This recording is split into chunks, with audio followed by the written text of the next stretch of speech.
আউযুবিল্লাহি মিনাশ শাইতানির রাজিম। বিসমিল্লাহির রহমানির রহিম। আল্লাহু রাব্বু মুহাম্মাদিন সাল্লাল্লাহু আলাইহি ওয়াসাল্লামা নাহানু ইবাদু মুহাম্মাদিন সাল্লাল্লাহু আলাইহি ওয়াসাল্লামা। হযরত শাইখ ইমাম আব্দুর রহমান বিন আব্দুস সালাম রহমতুল্লাহ আলাই নুজহাতুল মাজালিস নামক কিতাবে লিখেন, এক, যে ব্যক্তি স্বপ্নে সূরা ফাতিহা পড়বে তাহার তাবির হলো আল্লাহ তাআলা তার দোয়া কবুল করবেন এবং ক্ষতিকারক জিনিস হতে তাকে হেফাজত করবেন। দুই, যে ব্যক্তি সূরা বাকারা স্বপ্নে পড়বে সে নিজের সন্তানের দ্বারা খায়রু বরকাত হাসিল করবে, অর্থাৎ উপকৃত হবে এবং অনেক বছর বাঁচিবে।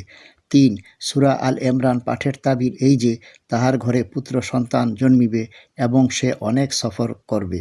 চার, সূরা নেসা স্বপ্নে পড়নেওয়ালা বহু মাল উত্তরাধিকারে হাসিল হয়ে পুনরায় দ্বিতীয় অংশীদারে হস্তান্তরিত হবে এবং তার বিবি তার সাথে অনেক ঝগড়ায় লিপ্ত হতে থাকবে।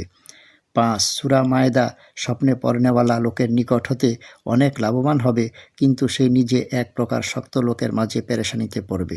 এবং ছয়, সূরা আনআম স্বপ্নে পড়তে দেখলে অনেক মাল ও দৌলত প্রাপ্ত হবে। আল্লাহ পাক জাল্লা শানহু আম্মা নাওয়ালহু আমাদেরকে স্বপ্নের তাবির বুঝবার তৌফিক দান করুন। ওয়া আখিরু দাওয়ানা আনিল হামদুলিল্লাহি রাব্বিল আলামিন।